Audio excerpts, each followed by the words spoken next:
সবাইকে স্বাগত জানাচ্ছি বিডিফিউজের বিশেষ বুলেটিনে। আপনাদের সাথে আছি আমি সুস্মিতা দাস। অবকাঠামোতে ইসরায়েলি হামলার কঠোর প্রতিশোধের অঙ্গীকার করেছে ইরানের পররাষ্ট্রমন্ত্রী আব্বাস আরাকচি ইসরায়েলের সাম্প্রতিক হামলার পর কঠোর সতর্কবার্তা দিয়েছেন।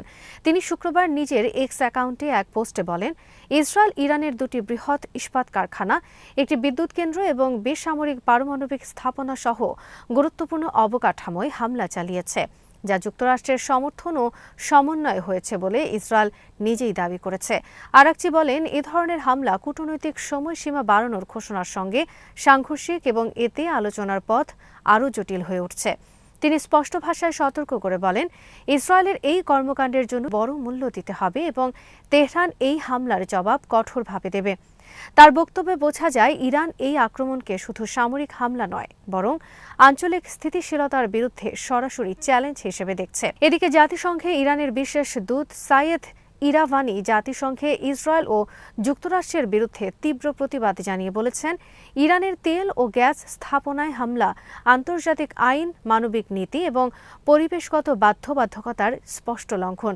তিনি জাতিসংঘ মহাসচিব অ্যান্টোনিও গুতেরেস এবং নিরাপত্তা পরিষদের সভাপতি মিশেল জি ওয়ালসের কাছে পাঠানো এক চিঠিতে ৭ ও ১৮ মার্চে ইরানের তেল ডিপো, সংরক্ষণাগার এবং গ্যাস শোধনাগারে চালানো হামলার ভয়াবহ মানবিক ও পরিবেশগত ক্ষতির কথা তুলে ধরেন।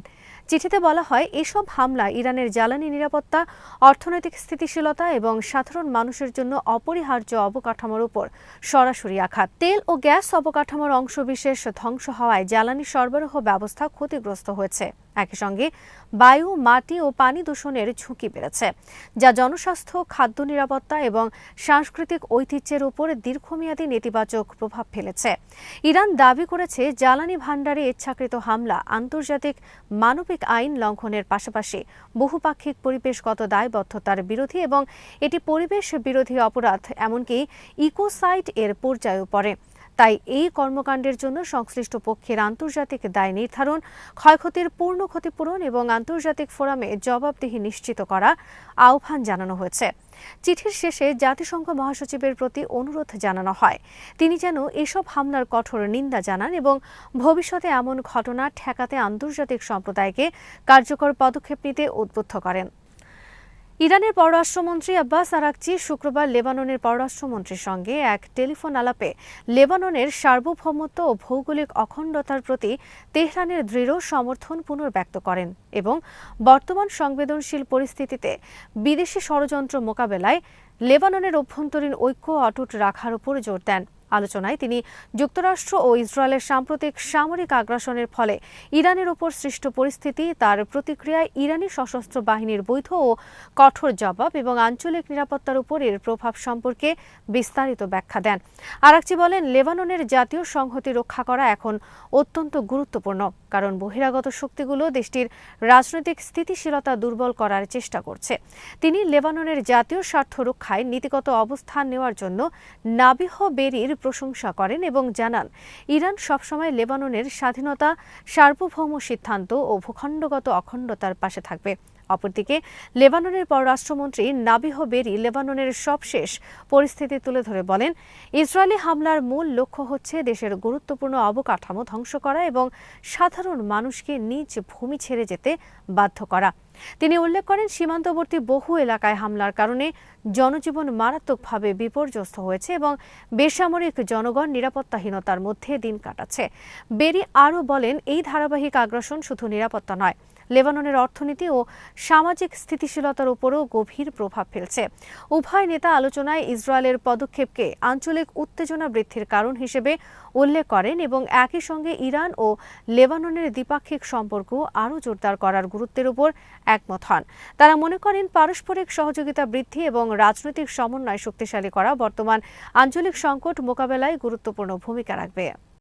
কৌশলগত জাহাজ লক্ষ্য করে হামলা চালিয়ে বিপুল সংখ্যক মার্কিন সন্ত্রাসীকে হত্যার ঘোষণা দিয়েছে ইরান জানিয়েছে, তাদের সশস্ত্র বাহিনী যুক্তরাষ্ট্রের ৬টি কৌশলগত নৌযানে হামলা চালিয়েছে।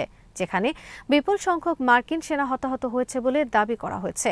শুক্রবার গভীর রাতে ইসলামিক রেভলিউশনারি গার্ড কোর IRGCর জনসংযোগ দপ্তর এক বিবৃতিতে জানায়, অপারেশন ট্রু প্রমিস 4 এর 84তম ধাপের অংশ হিসেবে তাদের নৌবাহিনী কুয়েতের শুয়াইক পোর্ট এবং দুবাইয়ের উপকূলীয় এলাকায় একাধিক নির্ভুল হামলা চালিয়েছে। বিবৃতিতে বলা হয়, এই অভিযানে ব্যালিস্টিক ক্ষেপণাস্ত্র ও কদর 380 ক্রুজ ক্ষেপণাস্ত্র ব্যবহার করে যুক্তরাষ্ট্রের 6টি ল্যান্ডিং ক্রাফট ইউটিলিটি লক্ষ্যবস্তুতে আঘাত হানা হয়। ইরানের দাবি অনুযায়ী আঘাতপ্রাপ্ত 6টি নৌযানের মধ্যে 3টি ডুবে গেছে এবং বাকি 3টিতে আগুন জ্বলছে। একই সময় ড্রোন হামলার মাধ্যমেও দুবাইয়ের উপকূলে অবস্থানরত মার্কিন ড্রোন ইউনিটের সদস্যদের সমাবেশ স্থল এবং একটি হোটেল লক্ষ্য করে আঘাত হানা হয়। আত্মঘাতী ড্রোন ব্যবহার করে পরিচালিত এই হামলায় নির্দিষ্ট লক্ষ্যবস্তু সফলভাবে ধ্বংস করা হয়েছে বলে দাবি করা হয়। বিবৃতিতে আরও বলা হয়, এই হামলায় শুধু কৌশলগত নৌযান ক্ষতিগ্রস্ত হয়নি, বিপুল সংখ্যক মার্কিন সেনাও নিহত হয়েছে। তবে যুক্তরাষ্ট্রের পক্ষ থেকে এ বিষয়ে এখনও আনুষ্ঠানিক কোনো প্রতিক্রিয়া বা হতাহতের তথ্য প্রকাশ করা হয়নি।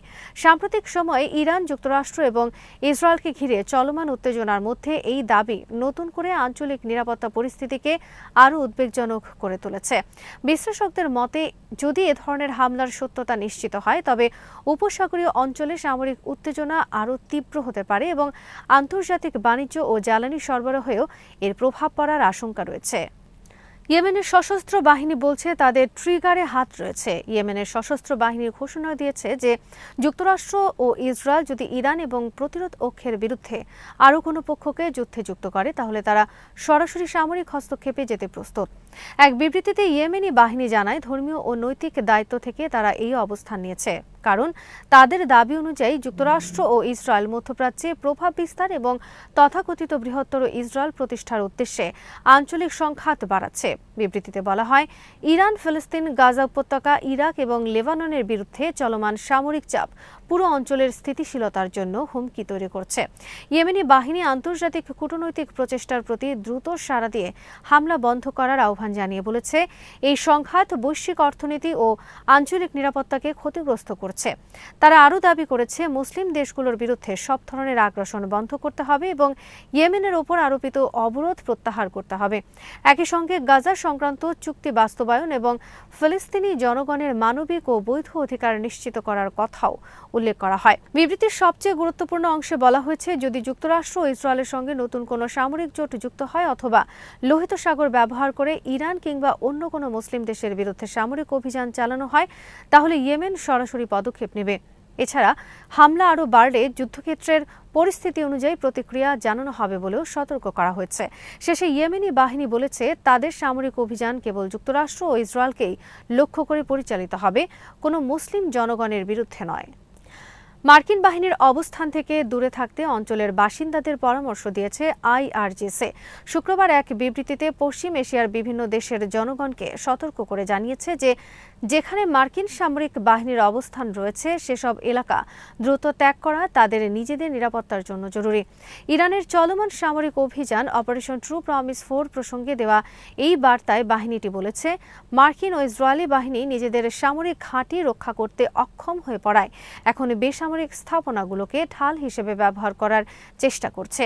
তাদের ভাষ্য অনুযায়ী সাধারণ মানুষের উপস্থিতি ব্যবহার করে সামরিক লক্ষ্যবস্তু আড়াল করার এই কৌশল অঞ্চল জুড়ে ঝুঁকি বাড়িয়ে তুলছে।